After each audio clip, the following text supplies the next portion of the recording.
E a partir de agora, nós vamos falar de economia. ODS 8, trabalho, economia, crescimento econômico. E por isso, para falar de economia, a gente recebe o professor Luiz Carlos Ongarato, aqui dentro do nosso Sagres em Tom Maior. Professor, seja muito bem-vindo à Sagres. Boa tarde, Tondo. Boa tarde a todos que nos acompanham na Sagres. É um prazer estar aqui novamente. Professor, hoje a gente quer lançar uma pauta, fala de economia, mas é mais para a gente entender mesmo o que é. Ontem, né, foi uma notícia que pegou muita gente de surpresa. A Organização para a Cooperação e Desenvolvimento Econômico, né, a OCDE, anunciou que vai criar um grupo para monitorar o Brasil. O que é isso?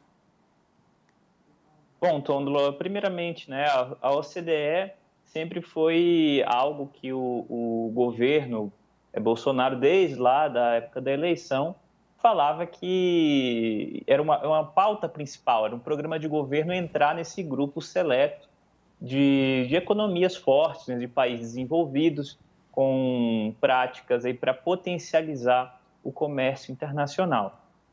Sendo assim, o que significa hoje, né, que pegou a gente muito de surpresa, principalmente porque foi algo único. Nunca antes na história da OCDE tinha se colocado uma equipe de países para monitorar um outro país que ele é um postulante, né? O Brasil, lá em 2019, havia-se, né, uma articulação junto ao ex-presidente Trump, né, para, digamos assim, nos defender ali, defender a entrada, né, postular pela entrada do Brasil à OCDE. E agora tudo virou, né? O Brasil está muito mal visto internacionalmente e agora, para piorar, a gente tem mais esse monitoramento da OCDE que tem a ver com as nossas questões internas, Tôndolo. E como é que eles monitoram? Eles vão pedir relatório? Eles vão pedir algum tipo de informação? Eles solicitam acesso a alguma coisa? Que tipo de informações eles querem para esse monitoramento? Tôndolo, a OCDE, ela solicita, né, junto ao governo federal, os órgãos competentes, algumas informações, além do monitoramento das questões de notícias, questões de Estado, indicadores econômicos, principalmente, por exemplo, indicadores econômicos, vou dar um exemplo, o indicador de desigualdade social, o indicador de renda, né, também renda, que a gente teve uma notícia que o Brasil foi um dos poucos países na última década que empobreceu. Então, ela está monitorando porque ela está preocupada, ela tem uma justificativa de preocupação, vamos colocar assim, né? Porque a gente nunca vai saber os detalhes ali do que é preocupante para a OCDE, mas ela sinalizou que é por conta do combate à corrupção. Tem um medo muito grande que a corrupção ela volte a tomar proporções muito grandes. E aí a gente vai somar o quê? Ao final, né, da Lava Jato e também as novas denúncias dos casos da rachadinha aí do governo Bolsonaro, Tôndolo. E aí, esse é um primeiro quesito assim, que me chamou a atenção. Se a OCDE é um órgão para debate de desenvolvimento econômico, o que preocupa tanto as questões jurídicas internas, né? A questão de corrupção, porque esse é o ponto que eles estão batendo e a justificativa é de que o Brasil, principalmente o fim da Lava Jato, é de que o Brasil estaria diminuindo a sua ação de combate à corrupção. Tôndolo, nesse caso, aí, porque a OCDE, vamos pegar assim, né? A OCDE ela vai pregar muito o liberalismo econômico. Se ela vai trabalhar sobre a perspectiva de aumento do comércio internacional, a gente fala de maior poder de comércio, de competitividade para as empresas e menor intervenção ao Estado. No nosso passado, né, aí a gente vai pegar décadas passadas, né, ou até mesmo um passado recente, nós tivemos muito a intervenção estatal em algumas empresas para potencializar o crescimento dessas empresas a troco ali de propinas, enfim, né? Tinha todo esse esquema que a Lava Jato, apesar dos seus métodos bastante questionáveis que a gente visualiza hoje, né, devido a toda essa investigação que aí culminou aí na possibilidade de anulação de sentenças, ela evidenciou, né? Então, vamos falar assim, o final da Lava Jato não significa que não houve o crime, né? Mas sim que a forma como apurou-se, tá? Que teve um desvio. Mas no caso aqui, Tondolo, há uma preocupação de novamente haver essa intervenção estatal criminosa, né? Através de desvios, de corrupção, de outros interesses escusos, que não a prática, vamos colocar assim, de empresas, né? De livre comércio entre as empresas. Então, primeiramente, é esse ponto aí, Tondolo, aí todo mundo ficou em pé, de orelha em pé aí dentro da OCDE. E dentro desse tema Lava Jato, você acredita que é mais essa relação de o fim das investigações, né, de um processo aí de mais de 7 anos, né? Começou em 2014 e se estendeu até agora, até 2021. A esse fim das investigações da Lava Jato, você citou a rachadinha, na reportagem da BBC, o secretário da OCDE, ele cita também a lei de abuso de autoridade como um ponto problemático aprovado aqui no Brasil. Mas também essa questão da semana passada em que o STF volta os direitos políticos do ex-presidente Lula, 5 anos depois, vamos dizer assim, ou seja, será que demorou 5 anos para tomar essa decisão? Mas são fatos que chamam a atenção da organização, do mercado internacional, de dizendo para esse ponto de como a instituição jurídica brasileira ela está atuando no combate à corrupção? Tondolo, é uma questão muito sistêmica. A gente, né, se a gente tirar a Lava Jato do Brasil, hoje a gente não tem nenhum, pelo menos não sai à mídia, né, para a gente não chega aos nossos ouvidos, nenhuma investigação sistêmica de combate à corrupção.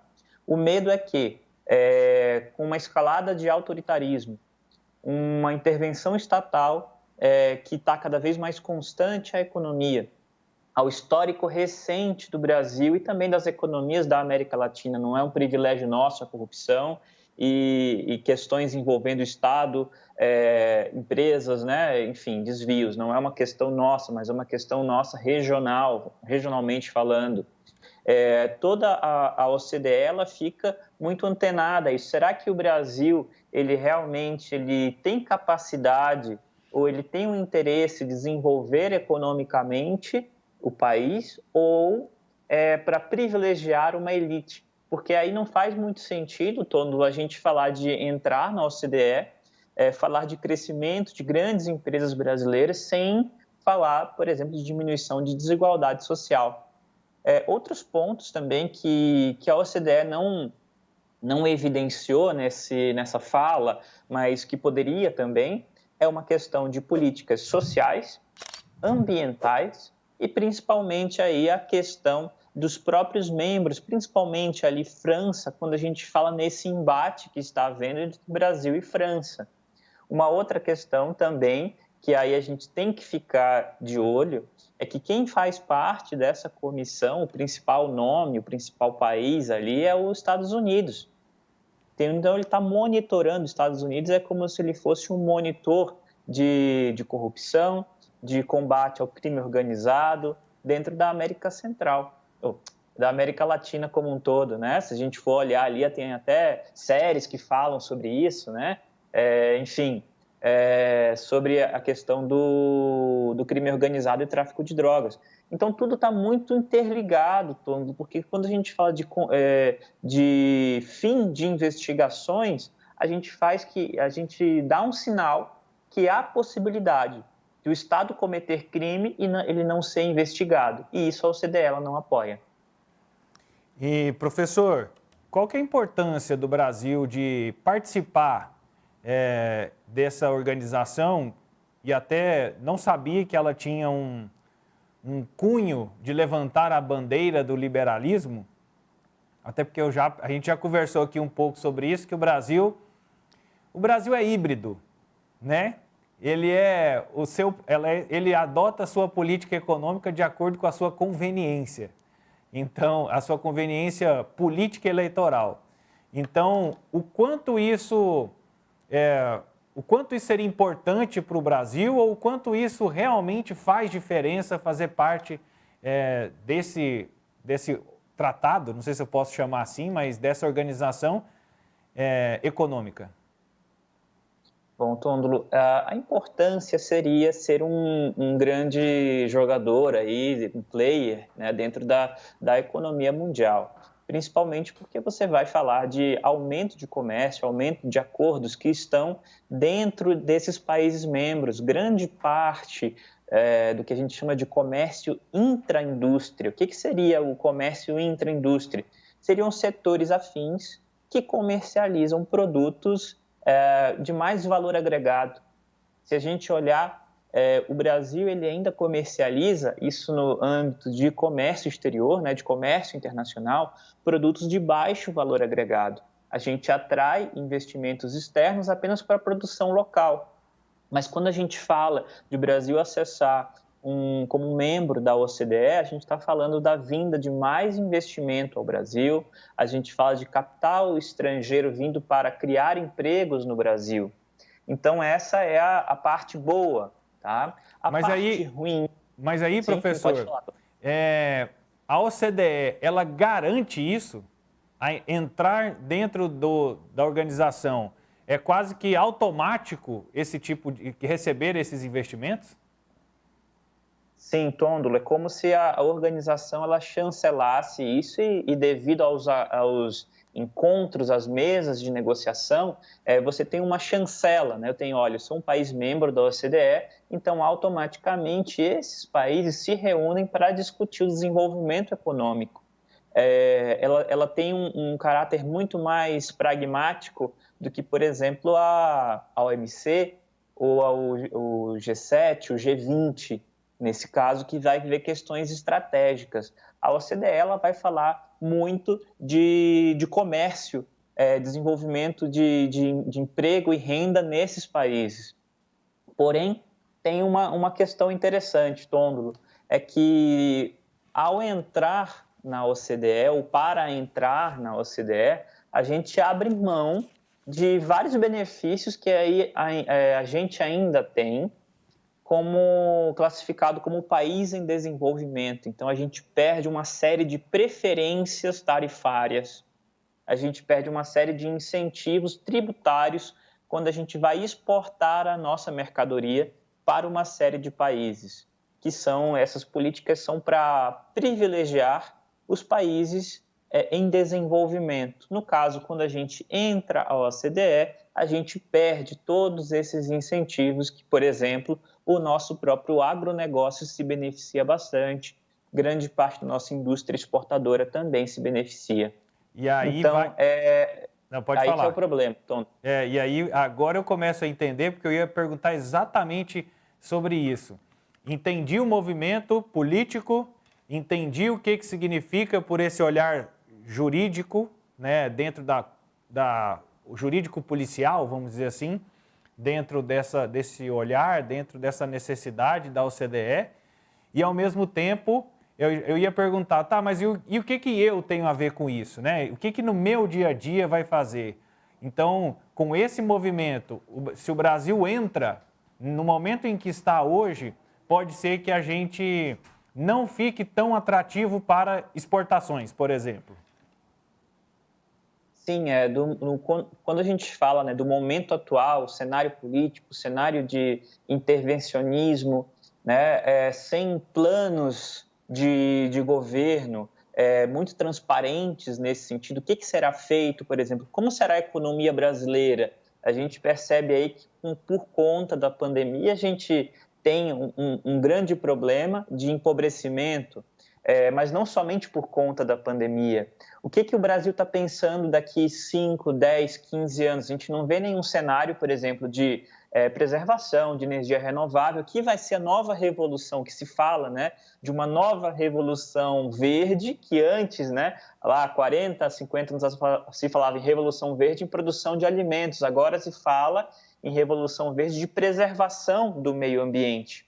Então, quando a gente tem esse cenário que é muito nebuloso para o Brasil, automaticamente ele vai ser monitorado e provavelmente nos próximos anos a gente não deve ser aceito, Tôndolo. Professor, muito obrigado pela sua participação de hoje. Até falando um pouco sobre essa questão das energias renováveis. Sábado eu fiz uma entrevista com um líder, um presidente de um movimento de apoio às energias renováveis.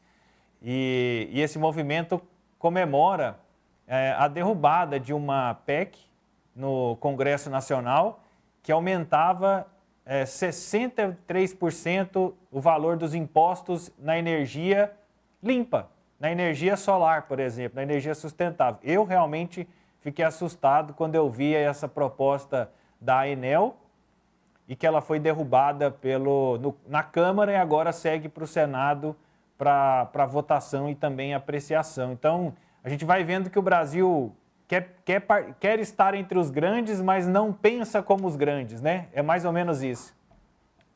É isso mesmo, Tôndolo, e a gente tem que sempre pensar o hoje, mas com os olhos sempre no futuro. O que vem para o futuro e não olhando para o passado, que já deu certo lá no passado. Professor, até terça-feira. Até terça, Tôndolo. Um abraço e até mais. Um abraço para todo mundo que nos acompanhou aqui.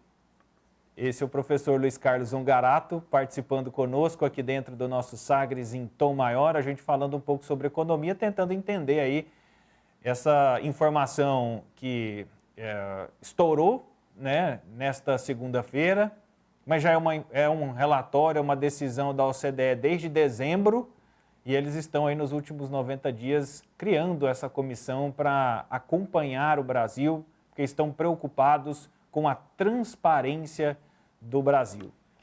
Bom, e mais detalhes, mais informações você confere no nosso Sagres Online.